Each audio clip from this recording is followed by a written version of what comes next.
Bom, vamos lá então. Hoje a gente inicia a parte da disciplina onde a gente vai falar sobre as principais raças de leite.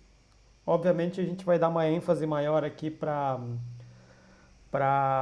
as raças que nós temos no Brasil, né? Existem muitas outras raças, mas a ênfase vai ser dada para as raças que nós temos aqui no Brasil, as principais raças que a gente tem aqui no Brasil, né? Então a gente já discutiu durante as aulas anteriores a importância do mercado do leite no Brasil, também nós discutimos os principais regiões produtoras, então vocês viram lá a importância econômica, a importância social do leite, as características de produtividade de cada região. E agora a gente começa, falamos também da questão de viabilidade das propriedades, o que caracteriza uma propriedade viável ou não. E agora a gente começa digamos assim, afunilar mais o assunto, né? Ficar um pouco mais específico no assunto. Então a gente sai dessa questão de mercado, de produção, de viabilidade, a gente passa para falar de questões ligadas mais específicos a determinados aspectos da bovinocultura de leite. Então, hoje nós vamos começar a falar de uma questão que normalmente a gente se preocupa, que é a questão racial, né? Então, nós já conversamos lá em aulas passadas que a produção de leite é uma atividade bastante complexa.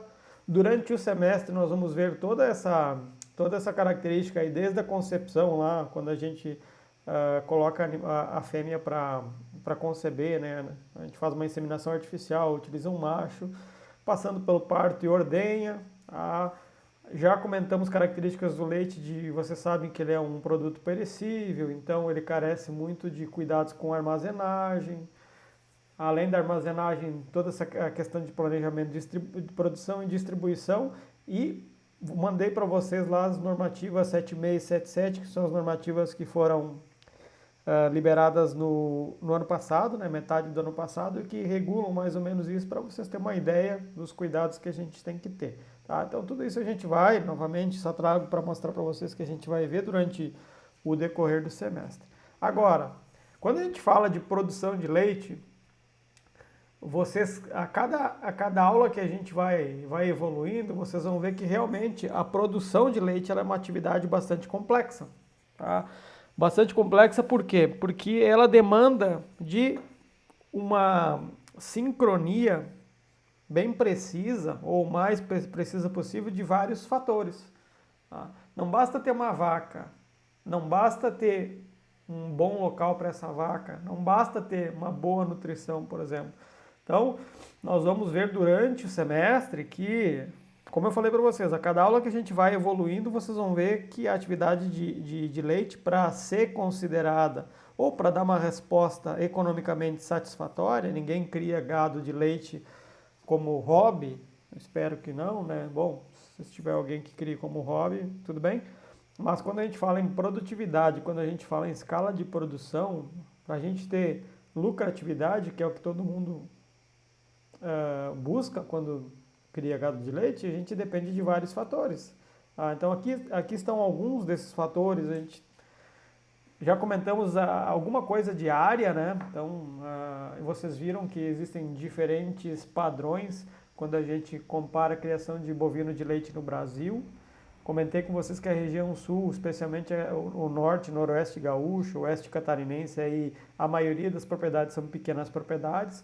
Quando a gente já vai para a região sudeste, Minas Gerais, alguma coisa ali de Goiás, as propriedades já são maiores, desculpem.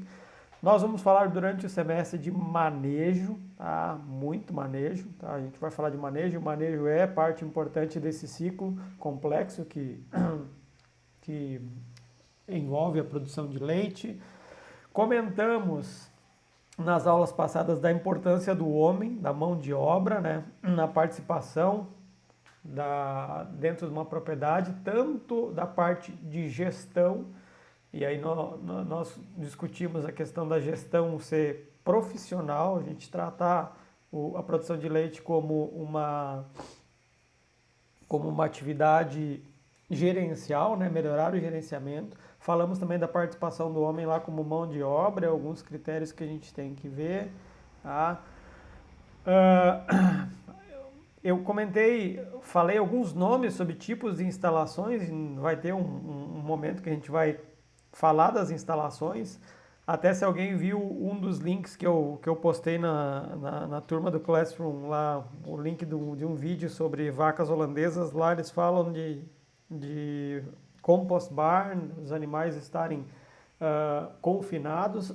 Então, as instalações, nós vamos ver as instalações, mas são parte importante da produção de leite, desse complexo de produção de leite aí. E nós vamos ver que nos últimos anos essa questão de instalação tem mudado bastante, né? Já comentamos a questão de nós termos migrado de um sistema, estamos migrando, né, nos últimos anos com mais intensidade de um sistema mais semi-extensivo para semi-intensivo e agora para confinado. Então, nós temos a participação do mercado também, uma participação muito importante, muito grande do mercado na produção de leite, né?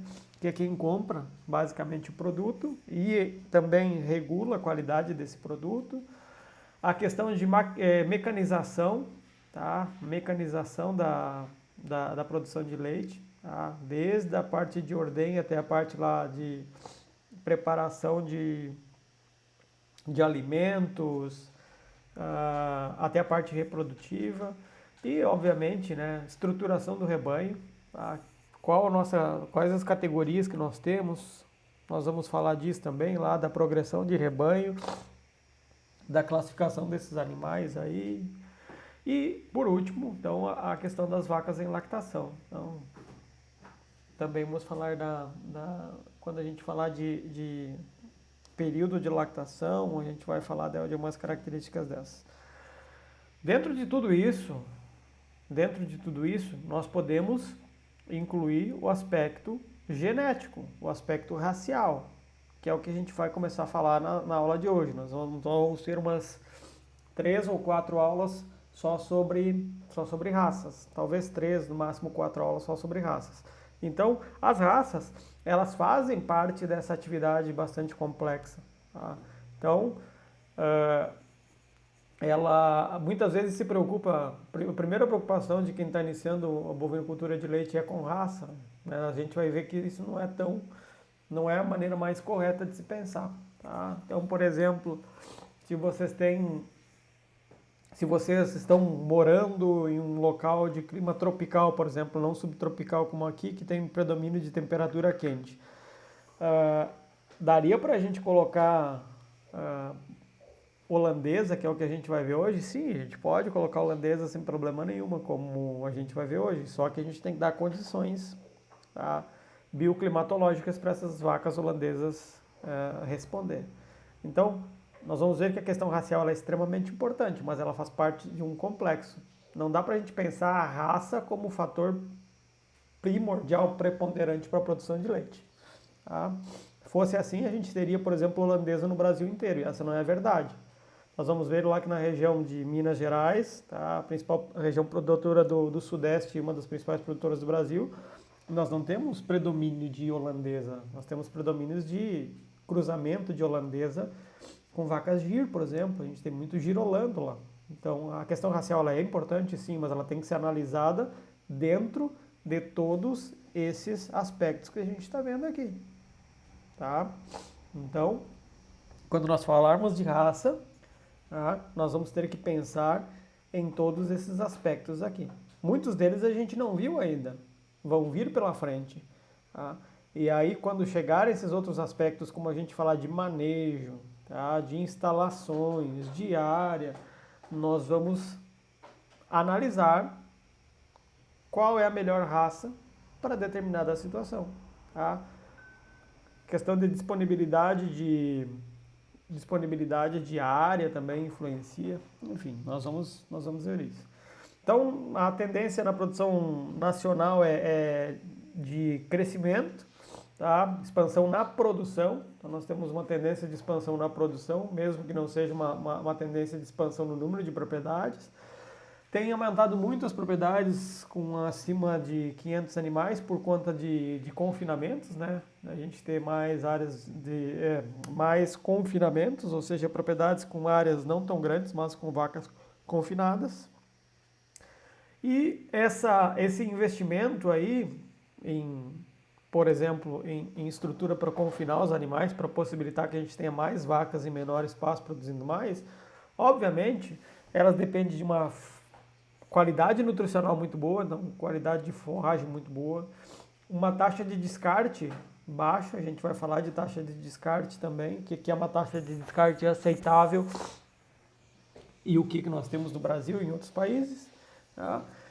E um ponto importante, tá? Quando a gente aumenta o número de animais em uma propriedade, é que esses animais sejam produtivos. Não adianta a gente botar um monte de animal dentro de uma propriedade se esses animais têm uma produtividade média baixa. Então o ideal é que a gente aumente o número de animais, forneça condições para esses animais e que esses animais produzam. E para eles produzirem, a gente precisa que essas vacas sejam especializadas na produção de leite. E quando a gente fala em especialização na produção de leite, ou seja, a aptidão daquela vaca a produzir leite, nós temos uma característica ligada à raça.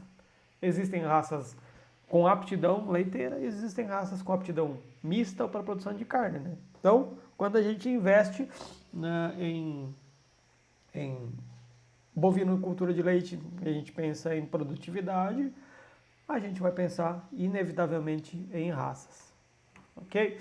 Então, nós temos que entender que quanto mais especializado é um animal, ou seja, quanto maior padrão racial esse animal tem, teoricamente, nós vamos ver umas pequenas diferenças, existe uma exigência nutricional maior para esse animal. Ele produz mais, ele é mais especializado, ele vai ter uma exigência nutricional maior. Então a gente começa a pensar o seguinte, bom, estou investindo em raça, qual outro fator que eu vou ter que investir? Qualidade de nutrição. Tá? Não tenha dúvida em relação a isso. Então, são vacas extremamente produtivas e extremamente exigentes. Tá? As condições sanitárias estão cada vez mais sendo cobradas. Prova disso, eu repito, são as instruções 76, IN 76 e IN 77 que eu enviei para vocês, que são extremamente exigentes desde a produção na propriedade até esse leite na indústria lá. Então, aumentou também as condições sanitárias. Parte dessas condições sanitárias, elas são cumpridas com aprimoramento produtivo, ou seja, com a vaca que tem aptidão para a produção de leite. Tá? Então, uma vaca com produção para aptidão de leite tende a produzir um leite de maior qualidade. Se a gente fornecer as condições sanitárias, tá? A gente vai ter uma produção qualitativa, de qualidade e quantitativa em volume. Tá? Então, se nós temos uma produção qualitativa, ou seja, um leite de qualidade que tem um bom teor de proteína, um bom teor de gordura, sólidos totais lá, e em quantidade, nós vamos ter uma bonificação compatível pela indústria. Ou seja, a indústria vai pagar melhor pelo leite melhor. Tá? Quem produz esse leite melhor? Normalmente vacas com aptidão leiteira. Tá? Se nós compararmos uma vaca, por exemplo, holandesa, que a gente vai ver hoje, com uma vaca uma vaca, sei lá, com várias cruzas, que não tem uma aptidão leiteira, independente, obviamente a vaca holandesa vai produzir mais leite, mas ela não vai produzir só mais leite, ela vai produzir um leite com maior qualidade. Então, essa bonificação ou esse preço a mais que a indústria paga também tem ligação com o fator racial. Tá? Então, como que a gente resolve isso? Como que a gente implanta isso dentro de uma propriedade? Bom, melhoramento genético, né? Ou a gente compra todos os animais de determinada raça, e isso tem um custo, ou a gente produz esse animal dentro da propriedade através de programas de melhoramento genético. Programas de melhoramento genético. Então, vocês vão ver que não tem muito segredo em relação a isso. Agora, uma coisa que a gente tem que entender é que ou se investe muito e se compra todos os animais de determinado padrão racial, ou se trabalha ao longo do tempo melhorando um rebanho que já existe. Tá? Então, isso é uma decisão que a gente tem que tomar baseado nas necessidades da propriedade, baseado nos planejamentos da propriedade. Então, esse melhoramento genético normalmente acontece se nós pensarmos na situação mais comum. Vocês chegam numa propriedade de leite que já trabalha com leite há um bom tempo. Como que a gente pode fazer esse melhoramento genético? Bom, a gente vai incorporando vacas com aptidão leiteira. Vocês entraram numa propriedade lá que a média diária é de 12 litros, por exemplo. Tá? E vocês querem melhorar essa média diária. Ah, por quê? Porque o proprietário quer investir em um sistema de confinamento e você sabe que para confinamento, eu já comentei com vocês, as vacas precisam produzir, em média, no mínimo 25 litros de leite por dia, ou seja, está muito abaixo disso. Como é que a gente pode fazer isso? Bom, incorporar vacas com aptidão leiteira. Como que a gente faz isso? Trabalhando com raça, com padrão genético racial. Tá bem? Então, nesse sentido, repito mais uma vez, nós vamos ter que pensar nas características regionais do Brasil. Eu comentei com vocês, eu estava no estado do Amazonas, em Manaus, até 18 de dezembro do ano passado. Se eu quisesse levar holandesa para lá, eu poderia? Sim, eu poderia, não tem problema nenhum. Agora, o que eu teria que pensar lá? Manaus o Amazonas, o estado do Amazonas, né? A Amazônia toda, de maneira geral, é um local que tem temperatura média acima de 30 graus praticamente todo dia. Tá? Então, no inverno lá a gente vai ter uma temperatura média de 28 graus talvez, e no verão a gente vai ter uma temperatura média de 34 graus mais ou menos. Eu sei que se eu levar a vaca holandesa para lá, eu vou ter que dar condição para essas vacas, que essas vacas produzem. Uma das principais condições são condições térmicas. Vacas holandesas, elas são bastante sensíveis à temperatura. A faixa de temperatura para elas é 23, 22, 23, 24 graus, ou seja, eu ia ter que arrumar um jeito de fornecer condições. E isso não seria barato. Então, talvez para aquela região, a vaca holandesa não seja o mais recomendado. Não porque ela não tem a capacidade de produção, ela tem, só que a gente vai ter que dar condições para ela e talvez isso seja um gasto a mais. Então, para aquela região, talvez a gente precise de outro animal. Então a gente vai ter que também, como nós estamos num país continental, o Brasil é um país continental, quando a gente fala de bovino de leite, a gente tem que pensar onde que a gente está pensando, em que situação, em que região. Por isso que a gente vai falar de várias raças que são criadas aqui no Brasil, justamente por causa dessa diversidade geográfica. Tá bem? Então, nesse sentido, a gente divide as raças produtoras de leite com ênfase aqui no Brasil. Na verdade, o mundo, né? Isso aqui não tem diferença Brasil e mundo, é por grupos, estou falando, em dois grupos. Um grupo de bovinos taurinos, tá? E um grupo de bovinos zebuínos. No grupo dos taurinos, tá? ou bostauros, falta um S aqui, desculpem, nós temos algumas raças e as que eu vou dar ênfase para vocês aqui, tá? Vão ser a holandesa, ou raça holandesa, Jersey e pardo suíço. Quando falarmos dos zebuínos, tá, a partir da terceira aula, vou falar para vocês de vacas da raça Gir, Guzerá e Síndia. Aí numa outra aula eu vou falar para vocês dos cruzamentos, porque a gente pode cruzar taurinos com zebuínos para aproveitar as características favoráveis de cada uma delas. Por exemplo, as raças taurinas, elas requerem melhores condições ambientais e também são mais exigentes nutricionalmente. Então não dá, o ideal é que a gente não crie ela em todas as regiões brasileiras em relação a clima e também em relação à qualidade de alimentação. Tá? As raças taurinas, as raças zebuínas, elas são menos exigentes tanto para condições ambientais quanto para a nutrição. Então elas são menos exigentes. Tá? Então, as raças zebuínas, elas são mais adaptáveis às condições tropicais, ou seja, temperaturas mais elevadas. Por isso que se trabalha muito com o cruzamento de taurino e zebuíno, que a gente vai ver na última parte da aula de raças. Justamente para quê? Para agregar questão de produção, volume de produção, com resistência. Tá? Então, na primeira parte da aula, hoje nós vamos falar de holandês, semana que vem a gente vai falar de Jersey e pardo suíço. Em uma terceira aula a gente vai falar Eu acho que em uma aula eu consigo fazer Girgo, Zerai, Cindy com vocês, e sim, numa quarta aula, a gente vai ter que ter uma quarta aula, a gente vai falar dos cruzamentos, tá? Dos cruzamentos. Então, assim, quando a gente pensa em grupos zebuínos, grupos bovinos, nós podemos dividir, em bovino de leite, nós podemos dividir em dois grupos, taurinos e zebuínos.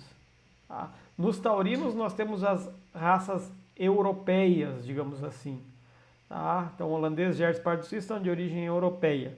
Nos grupos zebuínos, no grupo dos zebuínos, nós temos raças, tá, com origem mais indiana, ok?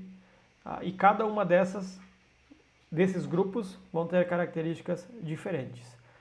Grupo dos taurinos, ou as raças europeias, são mais produtivas, porém são mais exigentes quanto à nutrição e mais exigentes quanto a condições climáticas. Grupos dos zebuínos são mais adaptáveis às condições climáticas, ou seja, não sofrem tanta influência do calor, e são menos exigentes nutricionalmente, ou seja, não precisa ter uma nutrição de ponta. Tá? Então, são as primeiras características que eu quero que vocês lembrem quando a gente diferencia bós tauros de bós índicos. Tá? E depois, na última aula, quando falarmos dos cruzamentos, por que a gente faz esses cruzamentos. Ok? Tudo certo, gente? Tudo tranquilo? Nenhuma dúvida até agora?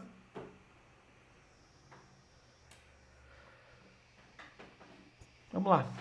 Então, qualquer coisa vocês me chamem. Vamos começar hoje então com as raças europeias ou as taurinas. Tá? As raças europeias ou as taurinas. Tá? Essas raças europeias ou bós tauros, tá, ou raças taurinas, elas foram as primeiras a serem melhoradas para a produção de leite, ou seja, desde a sua origem, vocês vão ver que tem origens diferentes e tempos de origem diferentes. A gente vai falar hoje de holandês. O holandês tem relatos dos ancestrais da raça holandesa que a gente conhece hoje, de mais de 2.000 anos atrás. Tá? Então, há muito tempo, elas vêm sendo melhoradas para a produção de leite. Tá? Então, tem um histórico bem grande em relação a isso. A gente considera as raças taurinas raças especializadas, ou seja, elas foram melhoradas para a produção de leite. Tá? Por conta disso, por serem melhoradas para a produção de leite, destinadas à produção de leite, normalmente elas são raças bastante produtivas ou altamente produtivas. Tá? Altamente produtivas. Como eu já mencionei, nós vamos ver dentro das raças europeias as principais que nós temos aqui no Brasil. Todos vocês já provavelmente ouviram falar de holandesas de Jersey, ou raça holandesa e raça Jersey, e talvez algumas de vocês já tenham ouvido falar de raça pardo suíço. Tá? Então nessa primeira aula nós vamos falar de holandesa, semana que vem a gente vai falar de Jersey e pardo suíço. E aí a gente pode fazer uma comparação entre elas, tá? E vocês estabelecerem quais são as características favoráveis de cada uma. Tá bem? Então, começando hoje com a raça holandesa. Tudo tranquilo até aqui?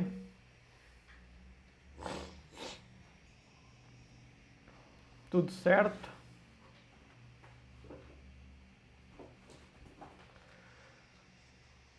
Bom, vamos lá.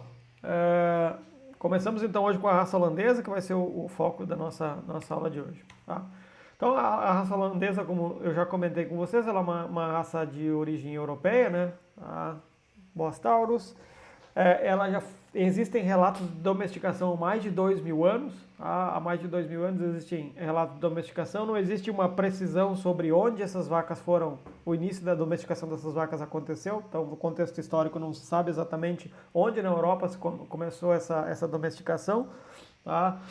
Mas existem registros mais precisos aqui do Brasil, por exemplo. No Brasil elas foram introduzidas por volta de 1530. Existem alguns relatos de 1533, 1535.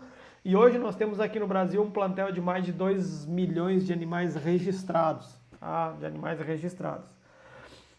Dentro das raças produtoras de leite, ela é a raça mais disseminada no mundo. A gente provavelmente vai encontrar a raça holandesa em mais de 50 países, tá? Então está presente em mais de 50 países, então ela é considerada a raça mais disseminada no mundo. Tá? Dentro desse contexto aí de estar presente em mais de 50 países, nós temos uma população estimada aí de 226 milhões de cabeças no mundo. Tá? Originalmente ela era uma vaca de dupla aptidão, tá?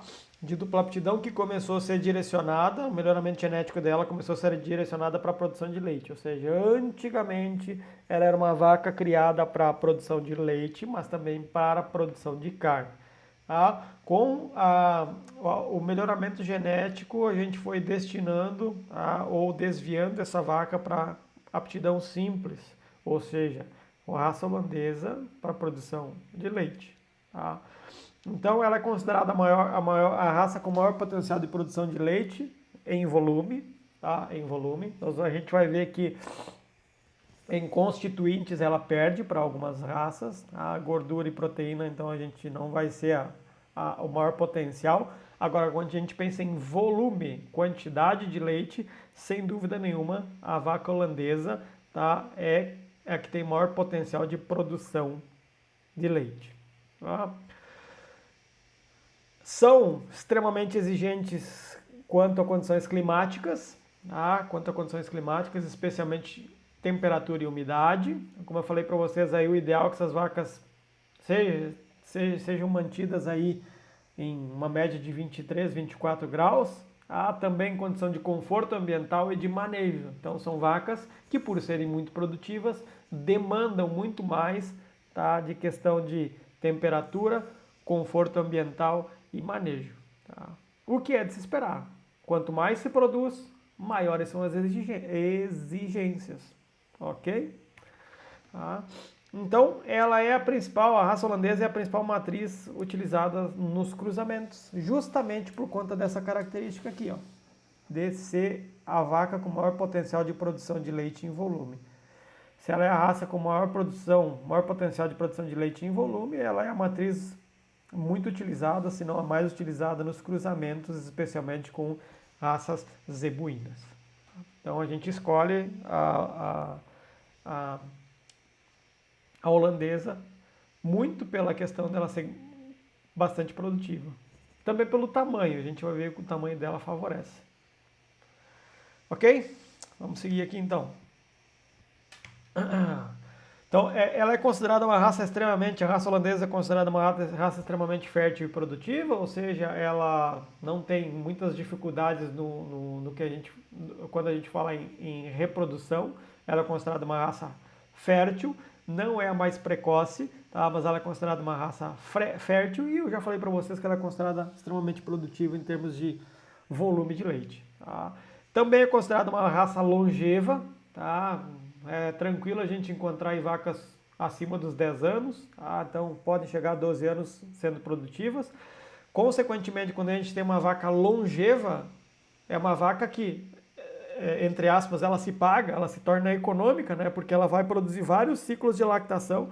Além dos ciclos de lactação, se a gente trabalhar com melhoramento genético, vamos trabalhar com inseminação artificial, transferência de embrião, nós vamos também ter uma vaca que produz bezerras, e essas bezerras vão ser as novilhas, que vão ser as vacas. Então, quanto mais longeva uma vaca, ela vai produzir mais leite, ela vai entregar mais prole, ela vai entregar mais bezerros para essa propriedade. Então, quanto mais longevo o animal se mantendo produtivo, teoricamente ele torna-se a cada ciclo mais econômico. Então, entre aspas, ele acaba se pagando. Tá?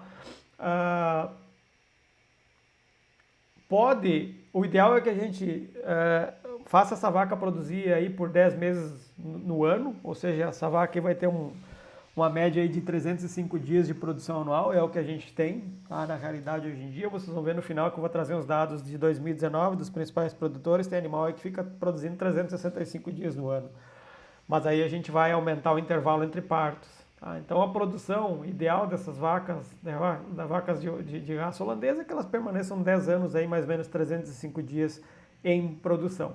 Tá? Já comentei algumas coisas com vocês, mas nós vamos falar novamente. A produção durante esses 10 anos, desses 10 meses não é uniforme, nós vamos ter uma maior produção numa faixa de inicial, depois vai ter um declínio, tá? Mas essa vaca, o ideal é que se permaneça por 305 dias produzindo leite, tá? Falando agora de algumas características raciais importantes, e eu já coloquei no anexo ontem com o PDF da aula aí, 2 links que vocês podem acessar. Tá? Um link com características anatômicas, onde vocês vão ter todas as definições das regiões anatômicas. Isso é importante vocês darem uma olhadinha depois, para alguns assuntos que nós vamos ter mais à frente. E também um link lá para critérios de julgamento de raça. Tá? Para critérios de julgamento de raça, e os critérios de julgamento de raça vão estar dentro das características raciais. Tá? Não se preocupem que nós vamos ter uma aula, ou mais de uma aula, só sobre julgamento de raça. Quando a gente olha um bovino, como é que a gente faz o julgamento de raça. Tá? Então, eu só vou trazer alguns aspectos agora. Tá? Em relação a características raciais, quanto à pelagem, não existe muito mistério. Nós temos 2 variedades. Uma variedade chamada Frisia, que é a clássica holandesa preta e branca. Tá? Clássica holandesa preta e branca. Nessa variedade Frisia, nós vamos ter separação nítida entre as cores, então a gente vai ter mancha branca e mancha preta. Mancha branca e mancha preta, tá? Ou predomínio de preto ou predomínio de branco, mas a gente tem distinção, a gente não tem sobreposição de cores. Isso é uma característica indesejável, já deixo aqui ressaltado isso. Então a variedade Frisia, tá? Ela é a variedade preta e branca, com separação nítida. Nós temos uma outra variedade chamada MRY, que é Mosa, Reno e Yssel. Mosa, Reno e Yssel são 3 rios, tá? Dos Países Baixos, se eu não me engano, tá? Ou divisa Países Baixos e Alemanha. Tá? Então a variedade MRY é a variedade de pelagem vermelha e branca. Tá? Então nós temos holandesas, podemos ter holandesas vermelhas e brancas. Essa característica de pelagem vermelha e branca é ligada a genes recessivos. Tá? Então a variedade MRY é uma vaca holandesa com genes recessivos para a pelagem. Consequentemente, nós vamos ter uma pelagem vermelha e branca. Tá? O Brasil, na década de 80, no início da década de 80, foi considerado o país com maior número de animais MRY, tá? Ou maior número de animais vermelho e branco, no início da década de 80. Só que esse maior número de animais, a gente começou a ter um problema aqui no Brasil, e hoje em dia vocês não veem tantas holandesas vermelhas e brancas, porque a gente começou a ter problema com disponibilidade de touro. A gente não tinha touro vermelho e branco em grande quantidade para esses rebanhos, e não se permitia a cruza de touros pretos e brancos, ou da variedade Frisia com a variedade MRY. Posteriormente, em 1983, 1984, se eu não me engano, foi permitido cruzar touros Frisia com vacas MRY, desde que o touro Frisia tivesse um gene recessivo, que ele fosse heterozigoto. Mas aí precisaria se fazer a análise genética desse animal. Então, por conta dessas dificuldades, o nosso rebanho vermelho e branco, o nosso rebanho MRY, ele foi reduzindo. E hoje em dia a gente não tem uma quantidade tão grande de holandesas VB, ou holandesas vermelho e branco. Tá? Mas antigamente a gente tinha bastante holandesas vermelho e branco, ao ponto de ser considerado o país com maior quantidade de animais com essa característica de pelagem. Tá bem? Em 1950, para vocês terem uma ideia, a FAO, né, que é a Organização das Nações Unidas para a Alimentação e Agricultura, classificou a holandesa em 3 tipos de acordo com a finalidade. Então, também a variedade preto e branco ou vermelho e branco. Tá? Essa classificação aí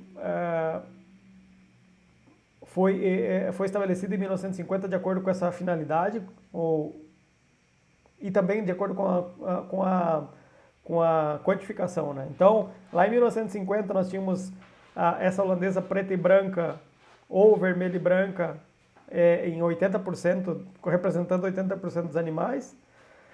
Também tinha uma variedade chamada holandesa, que é Melse, Rijn e Yssel, ou vermelha e branca, simplesmente vermelha e branca com 18%, e também existia uma variedade chamada Groningen, que tinha a cabeça exclusivamente branca, que a gente tinha mais ou menos 2%. Eu trago esse dado aí porque se vocês forem dar uma lida a mais depois, ficarem curiosos sobre a origem da raça holandesa, as classificações, vocês podem encontrar esse documento da FAO aí. Tá? Mas o que eu quero que vocês frisem, na realidade, é isso aqui. Duas variedades. Uma variedade chamada de Frisia, preta e branca, e uma variedade chamada MRY ou VB, mas se acostumem com MRY, que é a holandesa vermelha e branca. Tá? Holandesa vermelha e branca. Então, nós temos uma raça chamada holandesa e nós temos basicamente duas variedades. Uma variedade Frisia, que é a clássica preta e branca, e uma variedade chamada MRY, que é a holandesa vermelha e branca. Tá? E aqui nós temos dois exemplos. Tá? No lado esquerdo aqui uma holandesa, Frisia, ou preta e branca, e no lado direito aqui nós temos uma MRY, ou uma holandesa vermelha e branca. Tá? Uma holandesa vermelha e branca. Muitas vezes eu já ouvi as pessoas falarem de maneira errada que isso aqui é uma cruza de holandesa com Jersey, porque holandesa tem que ser exclusivamente preta e branca. Não, nós temos uma variedade vermelha e branca. Uma variedade vermelha e branca. Tá bem? Seguindo aqui com características raciais, agora deixando de lado a questão de pelagem e partindo para alguns componentes. Então a cabeça de holandesa, a cabeça de uma vaca holandesa, normalmente ela é mediana, larga e com perfil subcôncavo. Ela não é uma cabeça grande, em comprimento, mas ela é uma cabeça bastante larga, tá? Uma cabeça bastante larga. E a gente pode ver um perfil subcôncavo nesses animais aí, tá? Então, se a gente for comparar macho e fêmea, essa é uma comparação que nós vamos fazer aqui durante as aulas. Nas fêmeas ela é mais comprida e estreita, ou seja, os machos eles têm a cabeça mais curta e muito mais larga, tá? E muito mais larga. A gente diz que macho de holandês é um macho bastante cabeçudo, né? Independente de ser macho ou ser fêmea, ambos possuem olhos grandes, tá? E bastante salientes, tá? Orelhas pequenas ou médias e bastante finas, tá? Comparadas, quando eu falo pequenas ou médias e finas, especialmente quando comparadas às raças zebuínas, como a gente vai ver nas próximas aulas. Também tem por características mandíbulas fortes e proeminentes, tá? Mandíbulas fortes e proeminentes.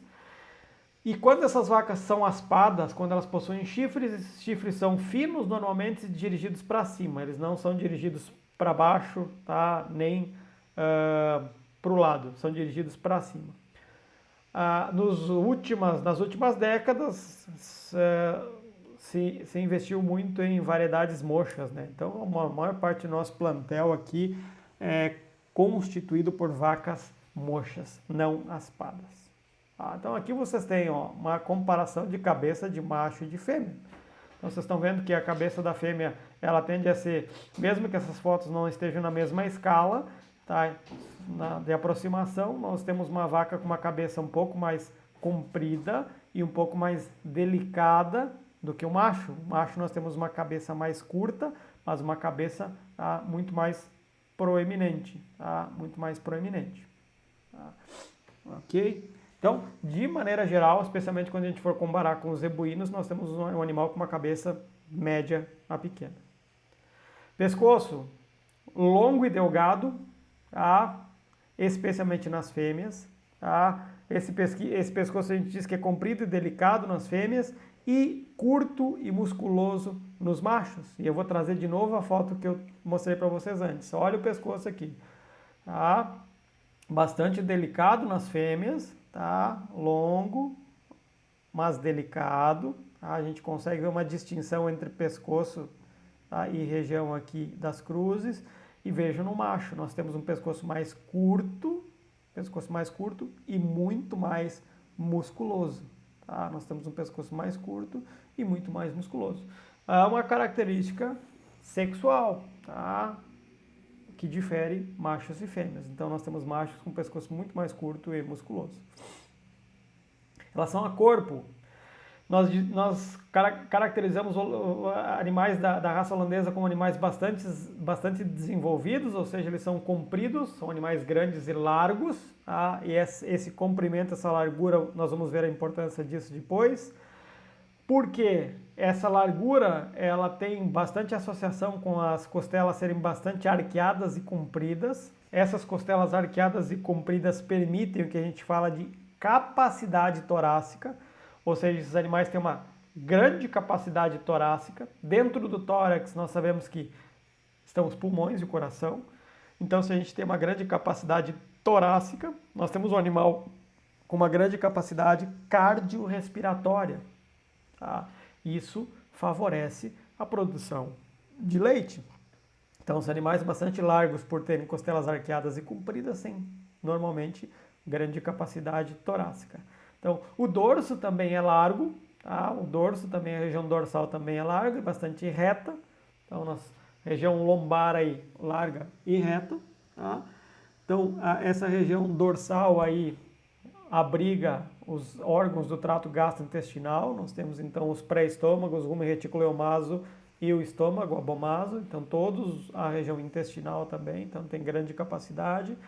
A garupa desses animais é bastante curta e as ancas são largas. Essas ancas largas é uma característica interessante porque também pode facilitar questões de parto. Okay? Então, nádegas arredondadas, a cauda normalmente é curta, nós temos uma cauda curta e bem inserida também. Essa garupa ela pode ter um leve, ela na verdade deve ter um leve declive, como eu já trago para vocês. Questão de úbere, não é úbera, úbere. O úbere é normalmente simétrico e com ótima irrigação sanguínea. Tá? Ótima irrigação sanguínea. Tá? Os tetos nesse úbere eles têm separação nítida e eles são de bom tamanho, ou seja, eles não são pequenos e eles não são grandes excessivamente, como às vezes acontece com vacas de origem zebuína. Tá? Então, vacas de origem zebuína, nós vamos falar lá na terceira aula, às vezes eles podem ter tetos grandes e isso pode dificultar no momento da ordenha. Para o holandês não, normalmente os tetos são bem separados nos quartos mamários do úbere e eles têm bom tamanho. Então o que a gente vê aqui? Ó? É um animal comprido, tá? Um animal comprido, com a região tóraco-dorsal aqui, lombar retilínea, então é um animal considerado retilíneo. Formos para a região de garupa aqui, a região de garupa ela é curta e levemente inclinada, rabo bem inserido, a cauda bem inserida é uma cauda curta, normalmente chegando aqui à região de jarrete. Tá? Capacidade torácica aqui grande, então costelas grandes e arqueadas, que conferem uma boa capacidade torácica, tá? E uma boa capacidade torácica é uma boa capacidade cardiorrespiratória, tá? Então, aqui a gente está vendo um animal com uma ótima capacidade torácica, tá? Um animal largo, tá?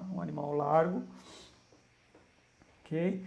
E aqui, só para enfatizar, questão de irrigação de úbere. Tá? Nas outras fotos vocês já podiam ver, especialmente nessa aqui, vocês já podiam ver ó, irrigação em direção a irrigação sanguínea em direção ao úbere.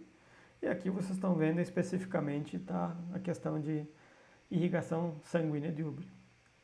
Parênteses que eu faço aqui, algumas pessoas têm ideia de, por ser tão visível e de tão fácil acesso, fazer a aplicação de medicamentos quando necessário por essas vias aqui.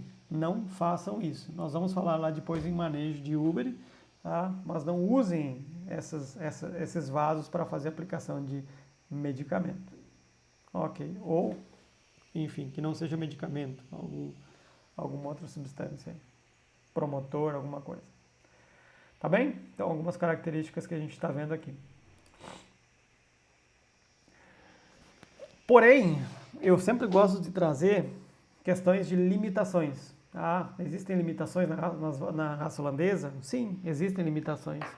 Se não fosse por isso, essas vacas seriam criadas em todos os locais do Brasil.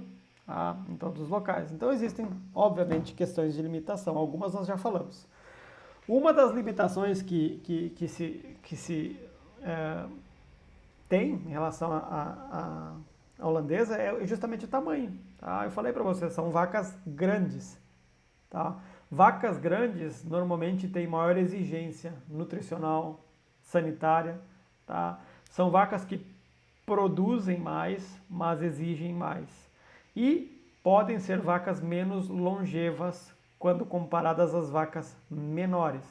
Então, o tamanho pode ser um dos fatores limitantes, tá? Então, tem alguns dados aí que mostram que vacas grandes, elas produzem até, na sua vida produtiva, até 15% a menos de leite, tá? Até 15% a menos de leite. Agora, a gente não pode analisar somente o tamanho separado. Agora, é importante a gente saber que são vacas grandes, tá? Alguns dados mostram que as vacas holandesas elas têm maior taxa de parto distóxicos entre novilhas de primeira cria, ou seja, aquelas novilhas que estão parindo pela primeira vez. Um parto distóxico é um parto problemático, entre aspas, é um parto que tem problema, que ele não ocorre naturalmente. Tá? Então, tem alguns estudos que mostram, por exemplo, que novilhas holandesas de primeira cria podem ter até 7,9% de distocia ou de problema de parto, quando comparadas a Jerseys, que tem menos, praticamente quase um pouquinho mais da metade do que, um pouquinho menos do que a metade, né? Um pouquinho mais do que a metade do que vacas holandesas, e quando comparadas a pardo suíço, tá? Praticamente não tem problema de parto na primeira cria. Então, sim, vacas holandesas são vacas que podem ter partos distóxicos, maior problema de partos distóxicos quando comparadas a Jersey e parto suíço. Mas isso pode ser bastante minimizado. Nós vamos falar isso na aula de manejo reprodutivo. Minimizado como? Respeitando-se o peso mínimo de reprodução. Então não adianta a gente colocar uma vaca holandesa, mesmo sendo maior, com peso e tamanho mínimo. Tá? Então a gente vai respeitar peso e tamanho mínimo, a gente vai falar disso mais adiante. E também a gente vai, quando a gente trabalha com inseminação, escolher touros mais viáveis em tamanho de bezerro para vacas de primeira cria. Então essa limitação aí de maior percentagem de problema de parto pode ser minimizado. Nós vamos falar disso mais adiante. Tá? O tempo de primeiro parto pode ser longo, média de 26 meses. Então a média do primeiro parto de uma vaca é de 26 meses. Se nós sabemos que uma vaca tem uma gestação média de 300 dias, para a holandesa a média é essa, mais ou menos 300. Não. É isso aí. 270 dias, 300 dias. 270 dias, mais ou menos. Então, nós vamos ter aí uma vaca empreenda aí com 17, 18 meses.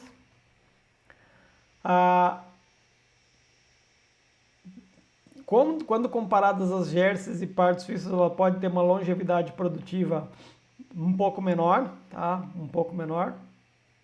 Então, holandesas, isso aqui são dados americanos, não são dados brasileiros, do USDA lá de 2007. Esses dados que eu vou mostrar para vocês aqui também são americanos, mas dá para a gente entender melhor essa comparação com as outras raças. Então, essa longevidade produtiva, ela tende a ser menor em holandesas. Então, por exemplo, holandesas 28,6 meses, Jerseys, vacas da raça Jersey, 35 meses, e pardo suíço, 31,6 meses.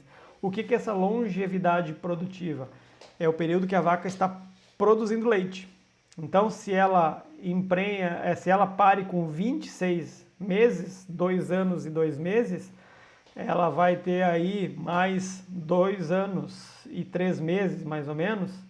Então, tu vai ter uma vaca aí com uma longevidade total de 4 anos e meio, tá? Mas uma longevidade produtiva de 28,6 meses. Isso aqui são dados americanos. No Brasil, essa longevidade é maior. Nós temos longevidades maiores do Brasil. Isso também ajuda a explicar aquela diferença de produção. Os Estados Unidos serem muito mais produtivos do que o Brasil, mas os Estados Unidos descartam as vacas muito mais precocemente. Então, isso aqui é uma média. Então, vocês imaginem, longevidade produtiva nos Estados Unidos é de 2 anos passa de 2 anos e 3 meses, basicamente, as vacas ficam produzindo, depois elas são descartadas. Aqui no Brasil é muito maior. Independente desse número que nós vamos trabalhar mais adiante, quando a gente falar de produção, as vacas holandesas elas são menos longevas quando comparadas a Jerseys e pardos suíços. Porém, qual a vantagem delas? Elas são mais produtivas. Então, elas produzem por menos tempo, mas produzem mais leite. Tá? Tranquilo? Dúvidas, gente? Até aqui? Se tiverem dúvidas, vão me avisando. Vamos seguir, então. Seguindo com a questão de padrão racial, eu enviei para vocês, como eu já falei, material lá sobre características anatômicas, então vocês vão poder entrar lá naquele link de características anatômicas e ver a descrição do que é onde que está a marrafa, o que é uma marrafa, tá? O que é a região de cruz ou de garrote, o que é um chanfro, o que é um jarrete, o que é uma quartela, lá vocês têm todas as definições anatômicas. Nós vamos precisar disso quando a gente falar de julgamento de raça. Então, quando a gente falar de julgamento de raça, eu vou retomar novamente esse conteúdo. Tá? Então, nós temos, eu coloquei também o link para vocês acessarem o site da Associação Brasileira de Criadores de Bovino da Raça Holandesa, ABCBRH. Tá? Então, existe a associação. E no site da associação vocês podem encontrar justamente isso aqui, ó. Padrões, tá? Padrões raciais. Lá, de acordo com a Associação Brasileira de Criadores de Bovinos da Raça Holandesa, o peso médio na idade adulta, ou seja, a partir de 60 meses, para fêmeas é de mais ou menos peso médio de 680 kg, para macho de 950 kg. Tá? Então, se permite a mais ou a menos, tá? Uma média a mais ou a menos, um volume a mais de peso ou a menos, mas a média considerada pela Associação Brasileira é essa aí, para machos e fêmeas. A idade da primeira cobertura para fêmeas é recomendado de 16 a 18 meses, tá? E essa idade de 16 a 18 meses vai interferir na idade do parto, tá?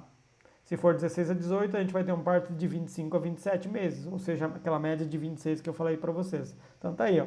Idade de primeiro parto é de 25 a 27 meses. A aula que vem vocês vão ver que isso aí muda um pouquinho para Jersey e para parto suíço. Tá? O ideal é que o intervalo de partos seja de 15 a 17 meses. Tá? 15 a 17 meses. Tá? O intervalo de parto. Nós vamos falar mais adiante qual a importância de se respeitar esse intervalo de parto, mas é bastante óbvio. Quanto mais curto o intervalo de parto, maior número de dias produtivos essa vaca vai ter. Tá? O menor número de dias não produtivos. Tá? Maior número de dias produtivos ou menor número de dias não produtivos. Então, intervalo de parto de 15 a 17 meses. A maturidade sexual das novilhas ela é atingida mais ou menos com 15 meses. Isso não significa que a gente possa inseminar esse animal. 15 meses ela já tem maturidade sexual, vamos inseminar. Pode acontecer de inseminar com 15 meses? Pode, mas dificilmente a gente vai inseminar com esses 15 meses. Por quê? Porque a gente precisa respeitar outros fatores e não só a maturidade sexual. Tá? Gestação média aí de 280 dias, então como eu falei para vocês, 270 a 280 dias para a holandesa. E aí, associando-se à maturidade sexual, ou seja, quando a fêmea começa a estar matura sexualmente, o que a gente recomenda, além de avaliar se ela tem maturidade sexual? Tamanho, né? O tamanho dessa novilha, então o tamanho mínimo é de 136 centímetros de cernelha. Deixa eu voltar aqui para vocês. Tá? Cernelha é a altura dessa região das cruzes até o casco. Cernelha está aqui, a região das cruzes até o casco. Então, para novilhas, 136 centímetros de altura mínima, e peso vivo de 460 kg, de acordo com a Associação Brasileira de Criadores de Bovino da Raça Holandesa. Então, maturidade sexual é atingida por volta de 15 meses, mas não adianta essa vaca ter 15 meses se ela estiver abaixo da altura desejada e abaixo do peso desejado. ela vai conceber, ela vai ficar prenha? Muito provavelmente vai ficar prenha, sim. Agora, qual que vai ser o problema da gente inseminar um animal abaixo do peso e abaixo da altura? Sabe me dizer? Qual o problema? Inseminar abaixo da altura recomendada e abaixo do peso recomendado? Está dentro de umas características indesejáveis da raça holandesa. Que é o quê?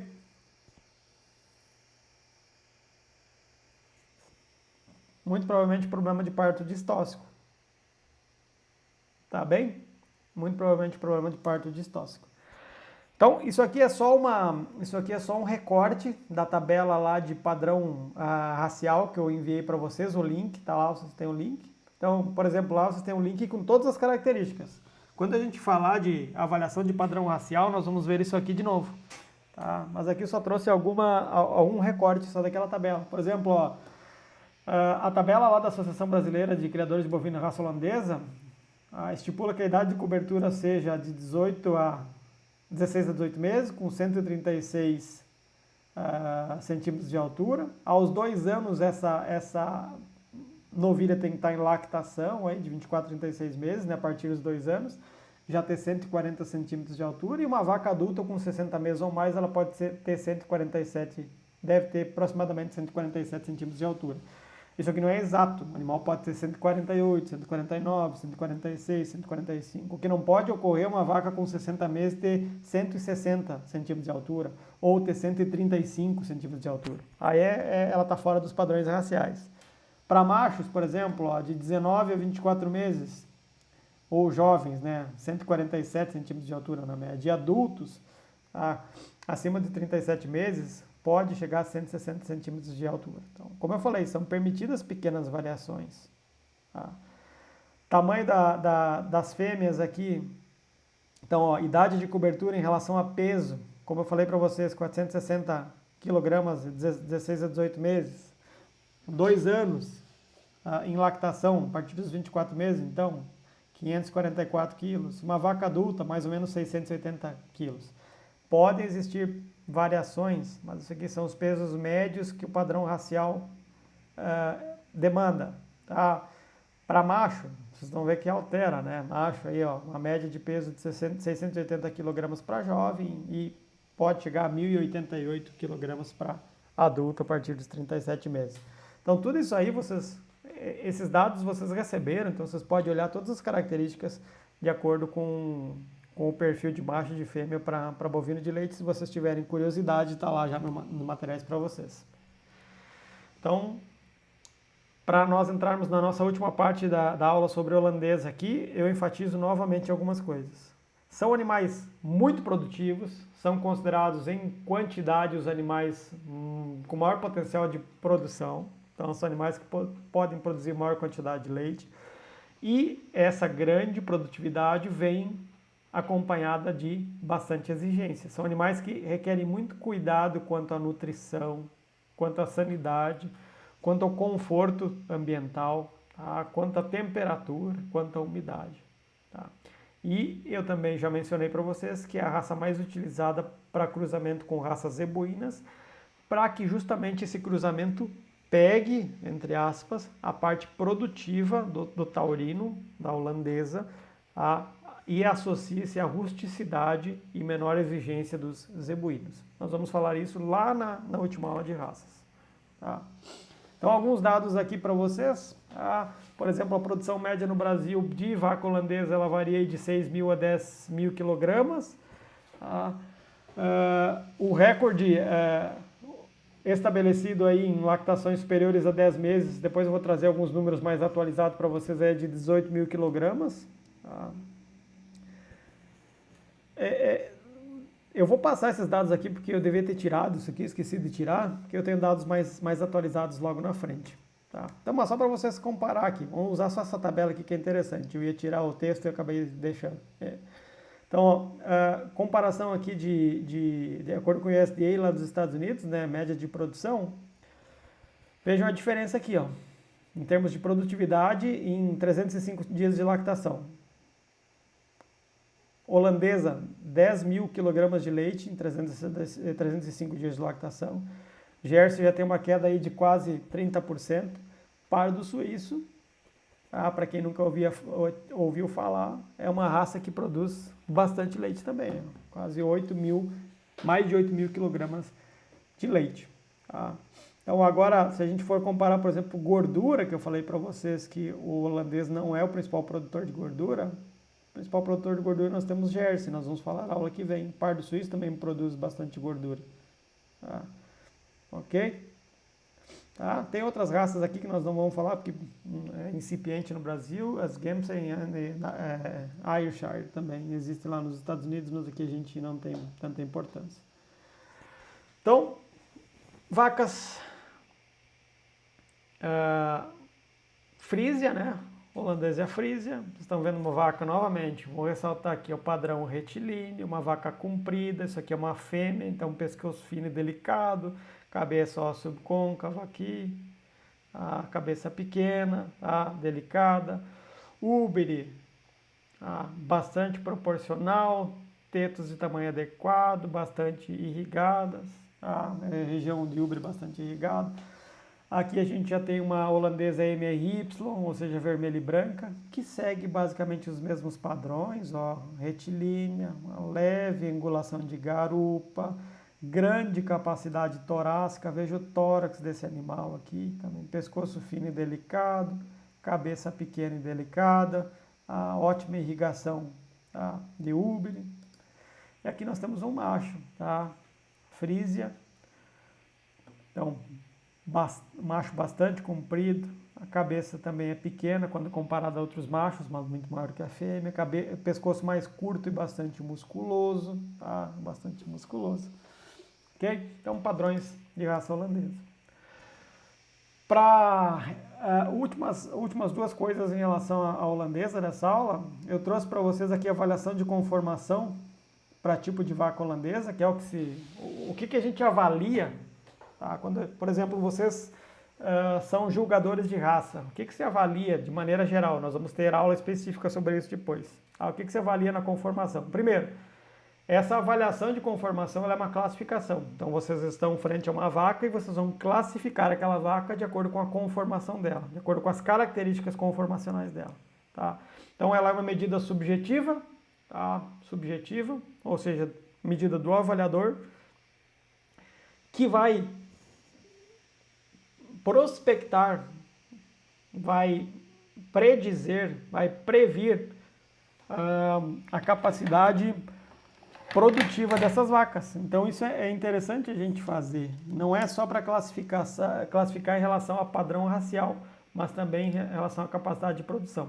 Então a gente vai avaliar os animais através de medidas de conformação. Repito, nós vamos ter uma aula só sobre isso. Só sobre isso.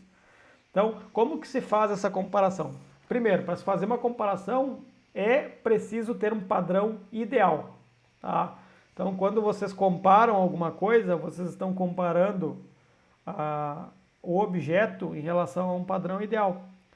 Por exemplo, se eu fosse comparar essa garrafa de água aqui minha com uma garrafa de água mineral, dessas que a gente encontra em supermercado, isso aqui não se parece, está muito distante de uma garrafa de água mineral. Mesmo que tenha a mesma função, armazena água, mas conformacionalmente não se parece com uma garrafa daquelas de mercado. Ok? Então, nós temos um padrão. Então, tem um padrão ideal e a partir daquele padrão ideal a gente compara os animais. Essa classificação de conformação ela vai correlacionar características de saúde, se esse animal vai ter maior ou menor problema, pode ter mais ou menos problemas de saúde, e também a vida útil, quanto esse animal pode produzir. Com isso, a gente consegue definir pontos fortes e pontos fracos de determinados animais, e a partir disso estabelecer metas para uma propriedade. Então a gente pode avaliar os animais da propriedade e dizer que eles estão muito longe de um padrão ideal, e, consequentemente, a gente tem que melhorar o plantel. Ou a gente pode avaliar uma propriedade e dizer, olha, seus animais estão muito próximos de um padrão ideal, então é só manter as condições ideais deles, lá de nutrição, ambiente e temperatura. Então, a partir de julho de 2010, há 10 anos atrás, então, A Associação Brasileira de Criadores de Bovino Raça Holandesa utiliza o chamado modelo canadense de padrão ideal. Tá? O modelo canadense de padrão ideal. Então, o que o modelo canadense ele estabelece? Ele é dividido em 4 compostos. O modelo canadense divide a vaca em 4 compostos. Garupa, composto, um composto. Pernas e pés, outro composto.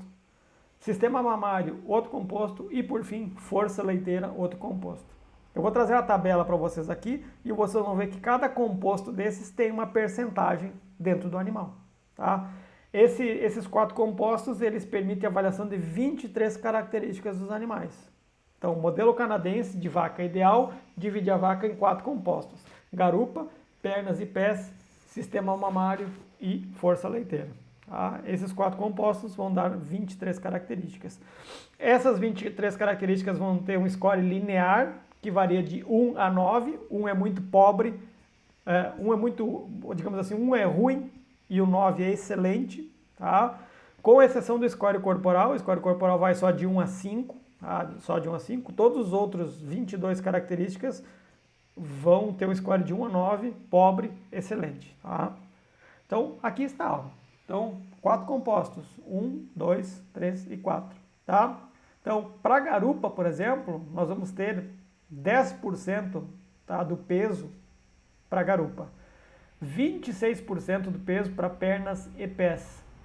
Sistema mamário, maior peso, obviamente, porque nós estamos falando de vaca de leite. 42% do peso para o sistema mamário e 22% de peso para a força leiteira.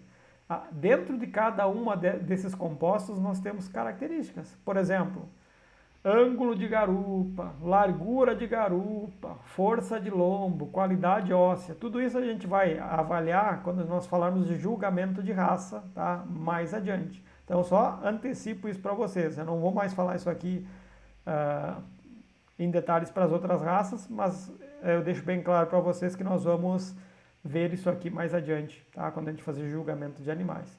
Tá? Então, para cada um desses compostos, nós temos um peso e esse peso vai ser dividido em características. Então, por exemplo, vamos lá para o sistema mamário. Opa, vamos para o sistema mamário. Nós vamos ter aí, ó, vamos avaliar ligamento mediano. O ligamento mediano vale a 14% do peso. Tá? Inserção anterior do úbre, colocação das tetas anteriores, altura, largura do úbrio, colocação de tetos, comprimento de tetos, tudo isso vai ter pode ter um score, e esse score aqui nós vamos ter um valor desejável. Por exemplo, aí nós temos os valores lineares de 1 a 9, né? De 1 a 9. E aqui a gente vai avaliar. Por exemplo, vamos pegar aqui ligamento mediano do úbre, que é aquele ligamento que divide o úbre em lado direito e lado esquerdo. Deixa eu voltar aqui para vocês. Vamos voltar aqui. Aqui, ó. Aqui vocês estão vendo o ligamento mediano. Ou seja, divide o úbre em lado direito e lado esquerdo. Ligamento mediano, tá? Ligamento mediano. Aqui vai estar a inserção dele. Pode ser alta, pode ser baixa. Aqui uma inserção média, tá? Ligamento mediano. Vamos lá para frente agora. Então tá aqui, ó, ligamento mediano. Ele equivale a 14%. Nós podemos classificar ele como fraco ou forte. Aquele ligamento ali, ele é um ligamento mediano. Então a gente poderia dar uma nota para ele 7, talvez. Não, na verdade não. Deixa eu só voltar aqui para ter certeza. Eu estava avaliando outra coisa. Aqui, inserção dele é alta. Não, tá boa. Tá. Então, o ligamento de úbre, tá? Então, o ligamento mediano, ele é um ligamento forte, tá? Não era inserção, é um ligamento forte, então a gente vai dar nota 9 para ele. No fim das contas, a gente vai somar todas essas pontuações aqui, gente, e a gente vai estabelecer, tá, um critério. Tá? Então, vacas consideradas fracas vão ter uma pontuação mais baixa, ao ponto que vacas excelentes vão ter uma pontuação mais alta. Então a gente vai avaliar toda essa tabela aqui Para cada animal, a gente vai avaliar todas essas características, a gente vai conferir uma nota, a gente vai dar uma nota para esse animal, a gente vai dar uma nota para esse animal aqui, tá? E a gente vai fazer o somatório dessa nota. Tá? O somatório dessa nota vai classificar essa vaca como fraca, regular, boa, boa para mais ou B+, muito boa e excelente. Tá? Então, com isso, a gente consegue fazer uma avaliação da conformação desse animal. Qual a finalidade de a gente fazer essa avaliação de conformação? São várias. Então, a gente pode, essa avaliação é essencial para a prova de touro, teste de progênie, tá? Então, para a gente fazer teste da progênie, ou seja, do animal que prospectar a progênie, do animal que vai nascer. Obviamente, a gente pode usar essa avaliação para programa de melhoramento genético. Então, por exemplo, se a gente pegar uma vaca aqui muito boa, uma pontuação de 85, 89, é uma vaca que ela é altamente recomendado que ela produza bezerros, porque ela é uma vaca muito boa e ela vai transmitir essa característica para os bezerros, tá? Então a gente vai utilizar essas avaliações em programas de melhoramento genético, tá? Consequentemente, auxiliar em acasalamento. Tá? Nós vamos falar lá em reprodução dos sistemas de acasalamento, então a avaliação de conformação auxilia no acasalamento. Acompanhamento da evolução do rebanho. Então, quando a gente faz a avaliação desses animais, das gerações desses animais, você avaliou a mãe, depois você vai avaliar o bezerro, vai avaliar a novilha, ver se esse rebanho está evoluindo geneticamente ou não. Tá? Então, a avaliação desses animais permite que os melhores animais fiquem na propriedade. Os melhores animais ficando na propriedade, a gente vai ter melhores índices de rebanho, então os animais mais longevos, mais saudáveis e mais produtivos. Sem dúvida nenhuma é requisito para serviços de registro. Quero registrar minha vaca como holandesa, vai ter que avaliar ela, vai ter que passar pelo sistema de avaliação, tá? Independente se vai ser pura de origem ou pura por cruza. Tá? Então, para ser registrada, tem que obrigatoriamente passar por sistema de avaliação.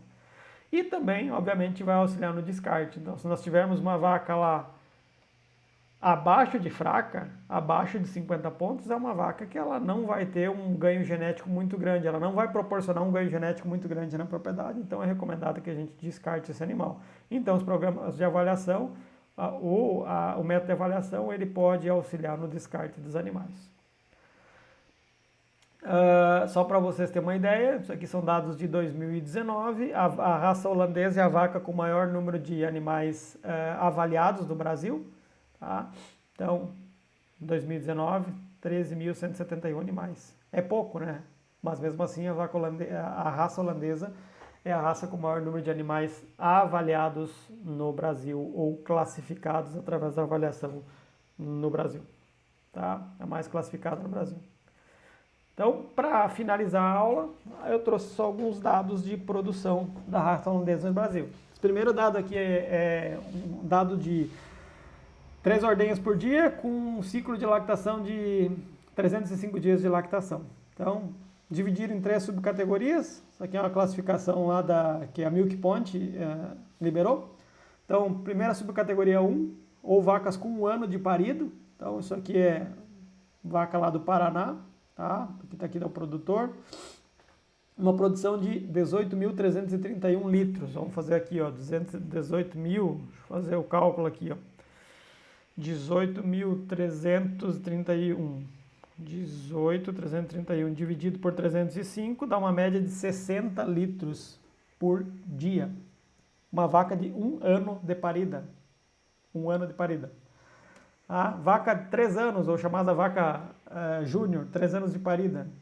Então vai dar 18.984, 18.984 dividido por 305, já vai para 62 litros de leite por dia em 3 ordenhas. E a outra subcategoria, vacas de 6 anos, tá? Vacas com 6 anos, com 19.700. 19.704 dividido por 305 média de 64 litros de leite por dia, tá?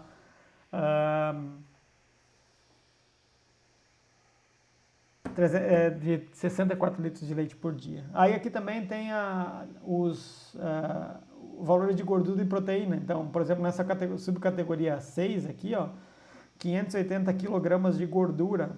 Deixa eu ver uma coisa aqui, 580 quanto vai representar? Dividido por 19.704, 2,94% de gordura. 2,94% de gordura. Então, com 3 ordenhas, eu também tenho dado para 2 ordenhas, ó. Esses outros dados aqui são para 2 ordenhas, só que com 365 dias de lactação, um ano produzindo. Então, ó, um ano produzindo em 3 subcategorias também, ó. Um ano de parida, 19.222, você vai dar uns 63 litros de leite por dia. 2 anos de parida, 19.535 vai dar menos, na verdade, porque são 365 dias. 19.535 dividido por 365, 53. Na verdade, aqui a produção diária cai um pouco porque a gente tem aumento aí de 60 dias, né, de 2 meses de produção. Mas só para vocês terem uma ideia, isso aqui são dados de 2019, tá, de recordes de produção nacional. Com 3 ordenhas e 305 dias de lactação, com 2 ordenhas e 365 dias de lactação. Ok, gente? Então, assim, dessa aula de hoje, a primeira aula sobre raças, o que eu tinha para falar para vocês era isso.